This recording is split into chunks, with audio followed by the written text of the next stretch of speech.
So today I share a new kind of episode, UnBoarded Life Stories.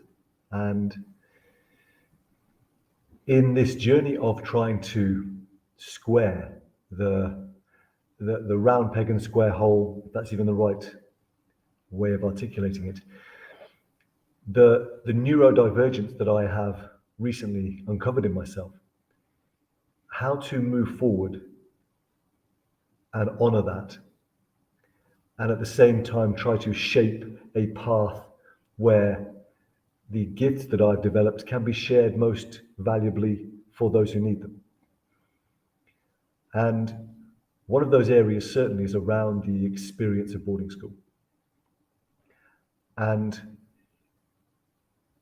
my intention in the coming years is to offer a journey called UnBoarded Life, which can support those of us who've had that experience to open the heart, to heal the home, to step forward into what might be termed soul purpose.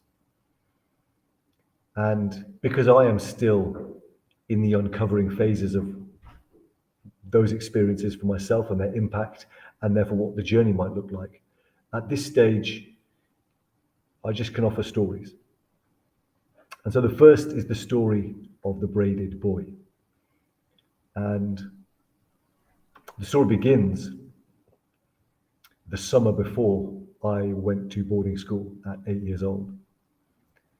And the family, having recently come into some money, went on holiday to Barbados.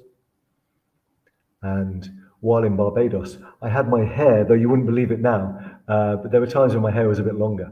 And I had my hair braided with, these little beads, and kind of my hair would like jangle as I went along. And if you've ever watched any cricket, you'll kind of recognise in, say, the cricketer Chris Gale, how he used to have his hair sometimes.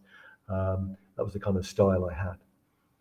And though I cut most of them off when I got home at some point, I wanted to keep one, because there was something that came alive for me in Barbados. I remember bodyboarding for the first time, and the experience and the thrill of being tumbled over and over as I wiped out in some waves.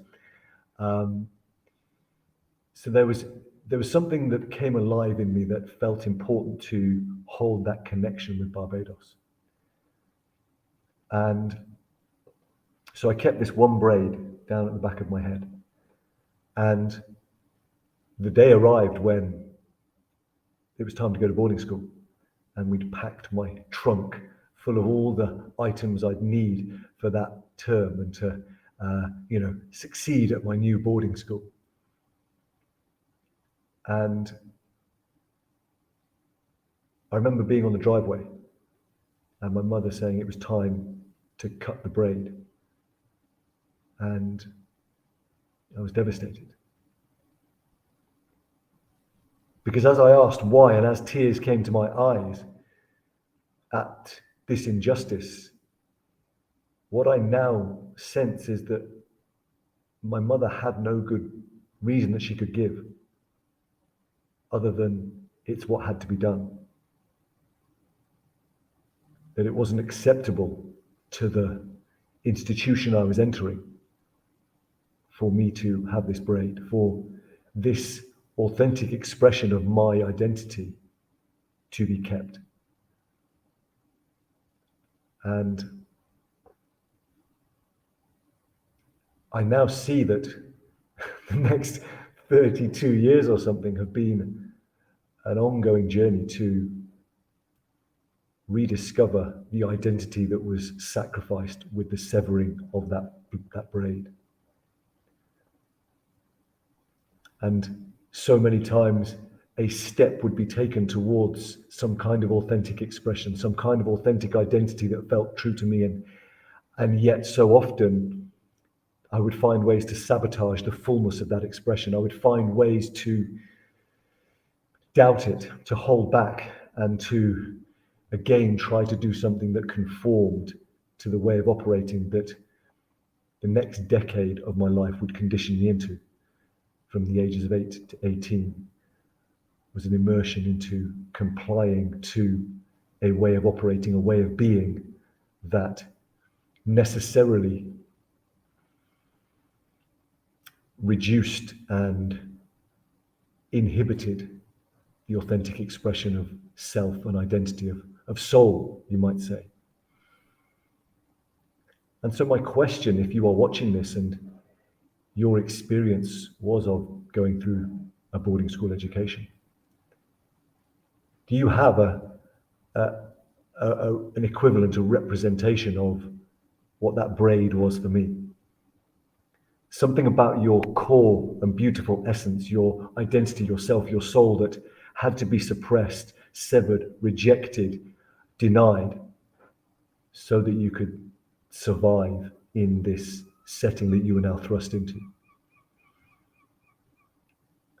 And even if not, because we exist in a world that has been shaped in the image of the British boarding school system, that the corporations of empire that literally shaped our world, that colonized our globe, was run and operated and designed through the boarding school system. What that means is that every one of us in some way, shape or form is living a boarded life. And how might we come to unboard our lives, unboard our communities, unboard our social fabric? Perhaps begins with the sharing of stories. And so even if you didn't have that boarding school education, perhaps you too at some point have had to sacrifice your braid, sever your true identity just so that you could fit into the system that the boarding school system created. So what was your braid? If you'd be willing to share in the comments, great. If you would rather ping me a private message, equally amazing. Because at the moment, I know that all I can do is share stories and speak to people. And I've had 2 beautiful calls with men this week who had that same experience, and just to map the commonality of the terrain and begin to explore what a way forward could look like. And so today, my invitation is to share a story, either up in the comments or in a message to me. What was your braid and what was severed? Thanks for tuning in, and I'll see you again soon.